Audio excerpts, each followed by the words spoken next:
అంటే సీక్రెట్ ఏం కాదు కదా, కదా చూస్తారు.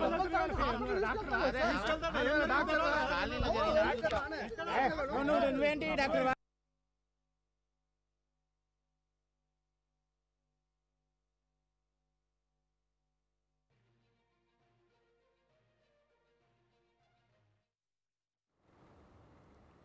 మేడ్చల్ జిల్లా బాచ్పల్లో జరిగిన ఈ ఘటనపై సీఎం స్పందించారు. ఘటనపై ఆయన ప్రత్యేక దృష్టి సారించారు. బాధ్యులపై చర్యలు తీసుకోవాలంటే ఆదేశించారు. దీనికి సంబంధించిన అప్డేట్స్ మరి పుట్ట భవిత అడిగి తెలుసుకుందాం. భవిత చెప్పండి.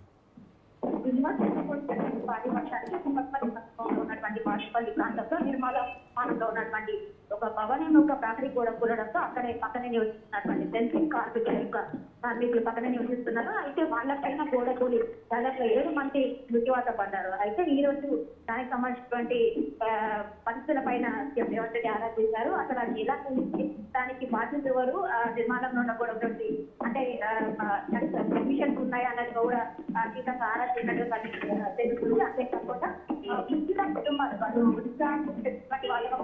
అంటే వాళ్ళకు ప్రభుత్వం నుండి అండదండలు ఉంటాయని చెప్పి వాళ్ళు చెప్పడం జరిగింది. కాకుండా మృత్యువార్త పడిన వాళ్ళే కాకుండా 4 తీవ్రంగా గాయపడినట్టుగా తెలుస్తుంది. వాళ్ళను వైద్య చికిత్సల నిమిత్తము హాస్పిటల్ తరలించారు. వాళ్ళకి ప్రభుత్వం అండగా ఉంటుందని చెప్పేసి కావాల్సినటువంటి వైద్య సహాయ సహకారాలు కూడా అందించమని రేవంత్ రెడ్డి. అంతేకాకుండా చిన్న భారీ వర్షానికి కొంతమంది ఇబ్బందులకు గురైనట్టుగా తెలిసి అటు హైదరాబాద్ లో సర్పంచ్ ఇంటి స్తంభాన్ని ముట్టుకొని ఇంకొక వ్యక్తి కూడా మరణించారు. వాటిపై కూడా ఆలోచించినట్టు.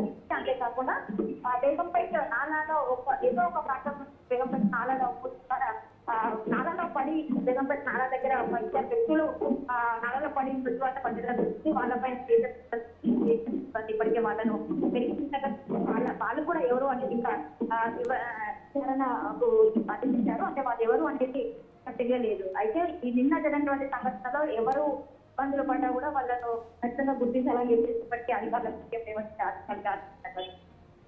Thank you Bhavitha.